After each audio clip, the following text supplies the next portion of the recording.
म्हणावं लागेल राजकारण हा सगळा कार्यक्रम झाला। आज कोल्हापूर जिल्हा दूध उत्पादक संघाने लोकसभेचे खासदार झाल्याबद्दल छत्रपती शाहू महाराज आणि राज्याच्या मंत्रिमंडळात माजी आणि आंबेडकर साहेबांची निवड झाल्याबद्दल त्यांनी सत्कार केलेला आहे। धैर्यशील माने आज काही कामावर येऊ शकलेले नाही आणि मला वाटतं एक चांगला पायंडा त्यांनी पडलेला आहे की पक्षीय अभिनेश न आणता सर्व पक्षाच्या नेतेमंडळींना त्यांनी आज सत्कारासाठी बोलावलेला आहे।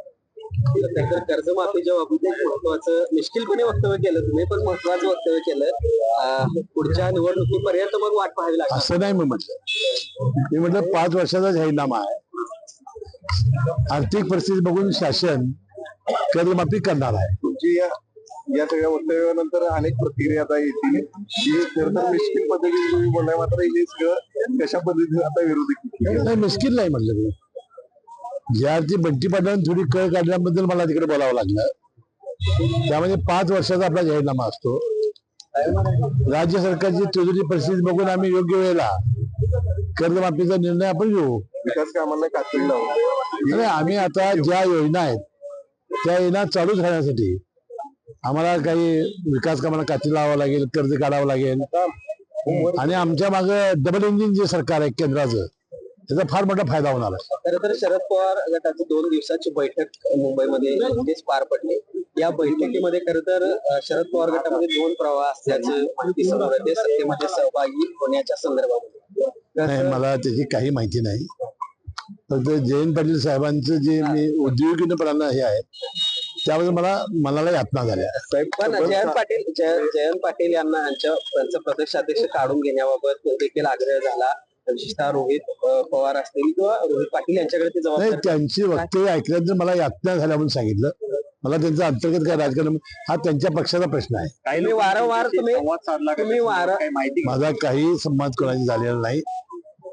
काल जे वर्तमानपत्रात 2 दिवसाचं त्यांची जी बैठक होती त्याचं प्रसार माध्यमांनी दिलं तेवढंच मी ऐकलेलं। पण रोहित पवारांच्या एकूणच राजकीय महत्वाकांक्षीविषयी तुम्ही नेहमीच बोलत आलेला आहात, त्याचं जे लेखक म्हणायचं का ज्या पद्धतीने नाही ते ज्या पद्धतीनं आम्ही माझ्यावर किंवा अजितदादांच्यावर वगैरे टीका करत होते त्यावेळी मी त्याला म्हणत होतो किंवा अजितदादा पवारांची जागा घेण्याची यांना घाई झालेली आहे।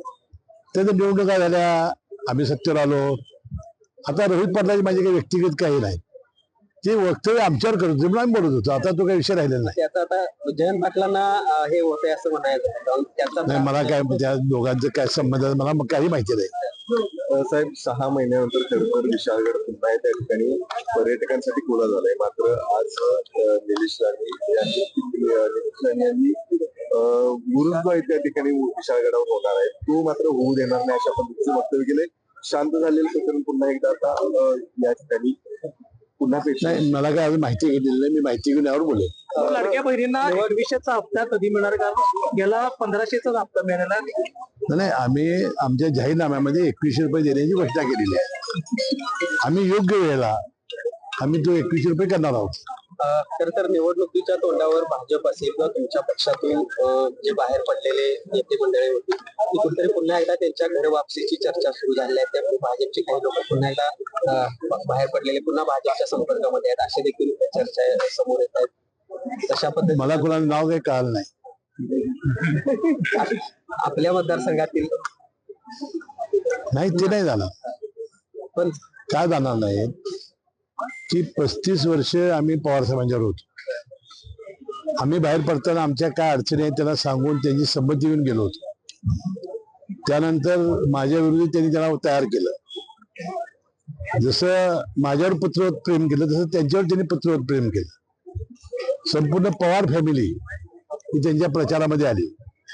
सुप्रियाताई सुळे माझ्या मतदारसंघात कधीच आल्या नव्हत्या, ते 30-25 वर्षांनी पहिल्यांदा आल्या। मी त्यांचं स्वागत केलं। रोहित पवार, जयंत पाटील साहेब 3 वेळा, साहेब आमचे 2 वेळेला, एवढं त्यांच्यावर प्रेम करून त्याचा प्रचार केल्यामुळं ते नाही मला वाटत पुन्हा पवार साहेबांना धक्का देऊन जातील।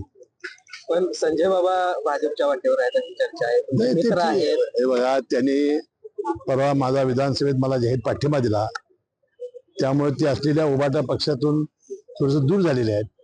त्यांना कुठल्या तरी एका पक्षाची आवश्यकता होती, त्यांनी राष्ट्रीय पक्ष निवडलेला दिसतोय। पण त्यांना माझ्या मनपूर्वक शुभेच्छा आहेत. तुमचे चांगले मित्र आहेत. तुमचा पक्ष सुद्धा तुमच्या पक्षात घेण्याचा उपलब्ध झाला असता, असं असताना भाजपचा पर्याय निवडला. नाही, त्याला वाटलं असं की राष्ट्रीय पक्ष आहे, आपण जावं, तिथं आपल्याला संधी अधिक मिळेल, अंतिम निर्णय घेतला असेल. शेवटी व्यक्तिगत लोकशाहीमध्ये शेवटी आता आघाडी कुठल्याही संस्थेची असेल, निवडणुकी असेल तर आम्ही एकत्र येऊच ना. सांगलीचे आमदार खर तर खाडे यांनी मेरठचा उल्लेख जो आहे तो मिनी पाकिस्तान म्हणून केलेला आहे. त्यानंतर आता अनेक ठिकाणी आहेत. ही मी माहिती घेतलेली नाही, माहिती घेऊन बोलतो.